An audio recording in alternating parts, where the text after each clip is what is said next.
Bengal police ने कैसे नाकाम की गड़बड़ी फैलाने की साजिश। पंजाब के किस शहर में बदमाशों ने फायरिंग कर दहशत मचाई। और देश के कितने शहरों में दिख रहा है तेंदुए का आतंक। फटाफट अंदाज में देखिए एक्शन से भरपूर खबरें। 4, 3, 2, 1 और हो गया जोर का धमाका। पश्चिम बंगाल पुलिस ने राज्य में गड़बड़ी फैलाने की एक बड़ी साजिश को कुछ इस तरह से नाकाम कर दिया। पश्चिम बंगाल के मुर्शिदाबाद जिले के दस्तूरपाड़ा गांव से पुलिस ने 85 जिंदा बम बरामद किए। इनमें से कुछ बम को बम निरोधक दस्ते ने डिफ्यूज कर दिया। सोचिए, अगर ये धमाका कहीं भीड़भाड़ वाले इलाके में किया गया होता तो कितना नुकसान हो सकता था। बम निरोधक दस्ते ने कुछ बम को ब्लास्ट कर डिफ्यूज किया तो कुछ बम को जमीन के अंदर गाड़ कर डिस्पोज कर दिया। दिल्ली में ब्लास्ट के बाद से पूरे देश में पुलिस अलर्ट है। माना जा रहा है कि बदमाशों ने गड़बड़ी फैलाने के इरादे से इन बम को झाड़ियों में छिपा रखा था, लेकिन पुलिस की मुस्तैदी से साजिश को नाकाम कर दिया गया। पुलिस ने बम रखने के आरोप में 2 लोगों को गिरफ्तार किया। पहले 6 जिंदा बम बरामद किए गए और बाद में इनसे पूछताछ में 78 और जिंदा बम बरामद किया गया। कार से बदमाश उतरे और ताबड़तोड़ फायरिंग शुरू कर दी। स्कॉर्पियो सवार संभल पाता इतने में बदमाशों ने हर तरफ से हमला बोल दिया। कोई गोली चलाने लगा तो किसी ने हथियार से गाड़ी तोड़नी शुरू कर दी। कुछ ही देर में कई राउंड फायरिंग कर बदमाश मौके से फरार हो गए। दिल दहला देने वाले हमले का ये सीसीटीवी पंजाब के नवाशहर से सामने आया है, जहां बीते सोमवार को बस स्टैंड में ताबड़तोड़ गोलियां चलाई गईं। सीसीटीवी में देख सकते हैं कि बदमाश i20 कार से स्कॉर्पियो सवार का पीछा कर रहे थे और जैसे ही स्कॉर्पियो सवार ने टर्न लिया वो ट्रैफिक के बीच में फंस गया, जिसके बाद कार से एक के बाद एक 4 बदमाश उतरे और गाड़ी पर गोलियां चलानी शुरू कर दी। हालांकि स्कॉर्पियो सवार ने बचने के लिए गाड़ी को बैक किया, लेकिन अंधाधुंध फायरिंग के आगे वो कुछ नहीं कर पाया। पुलिस चौकी के अंदर चप्पल कांड।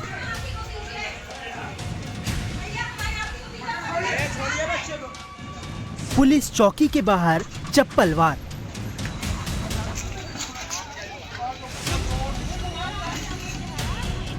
पुलिस चौकी के अंदर और बाहर हाई वोल्टेज ड्रामे की ये तस्वीर मध्य प्रदेश के सतना की है, जहां जिला अस्पताल कैंपस की पुलिस चौकी में एक महिला और उसके रिश्तेदारों ने सरेआम एएसआई की चप्पलों से पिटाई कर दी।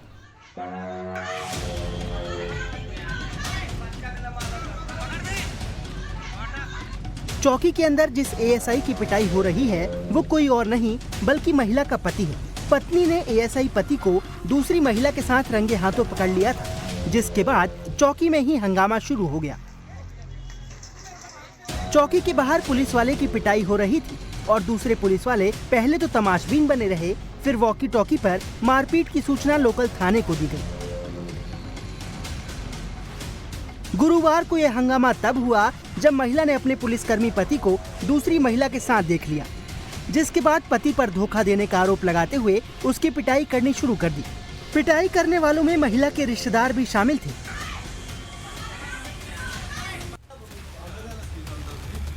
कहीं घर में घुसकर तेंदुए का हमला, कहीं हाईवे पर दौड़ती कार पर लेपर्ड का अटैक। नैनीताल से महाराष्ट्र के बीड़ तक तेंदुए का आतंक दिख रहा है।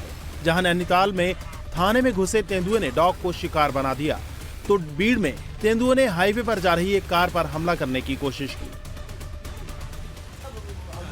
नैनीताल के बैताल घाट के एक घर में लगे सीसीटीवी की इस तस्वीर ने पूरे इलाके में दहशत फैला दी है।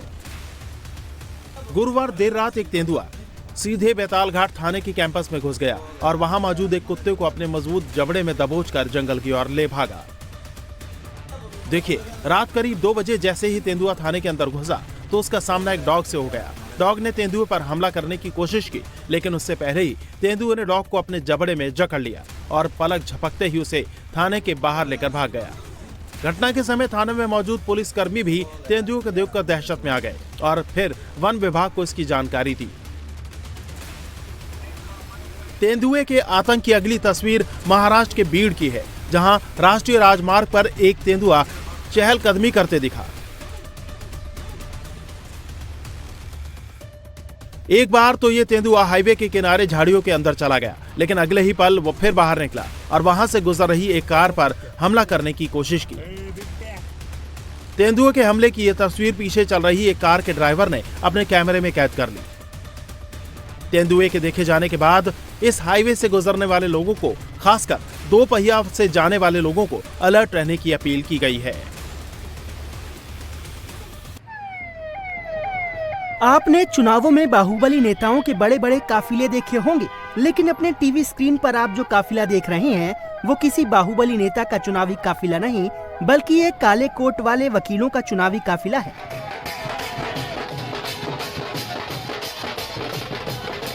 प्रयागराज में यूपी बार काउंसिल के चुनावों की सरगर्मी है। गुरुवार को नामांकन प्रक्रिया खत्म हो गई, जिसके बाद प्रयागराज की सड़कों पर वकीलों का शक्ति प्रदर्शन दिखा। शक्ति प्रदर्शन के लिए वकीलों ने ढोल नगाड़ों के साथ गाड़ियों का काफिला निकालकर वोटरों को अपनी तरफ आकर्षित करने की कोशिश की। सबसे ज्यादा चर्चा एडवोकेट उम्मीदवार उपेंद्र सिंह उर्फ बाबा के काफिले की रही। उपेंद्र सिंह संगम क्षेत्र से नामांकन स्थल तक करीब 250 गाड़ियों के साथ पहुंचे, जिसकी वजह से आम लोगों को काफी ट्रैफिक जाम का सामना करना पड़ा। दूसरा पक्ष भी कई गाड़ियों के काफिले के साथ नॉमिनेशन करने पहुंचा। उम्मीदवार खुद कार की सनरूफ से बाहर निकलकर लोगों का अभिवादन कर रहे थे, तो उनके समर्थक पंकज भैया जिंदाबाद के नारे लगा रहे थे। गुरुवार को नामांकन प्रक्रिया खत्म होने के बाद अब नामांकन पत्रों की जांच होगी। बार काउंसिल के 2.5 लाख वकील चुनाव में भाग लेकर 25 सदस्यों का चुनाव करेंगे। बार काउंसिल का ये चुनाव 4 चरणों में होगा।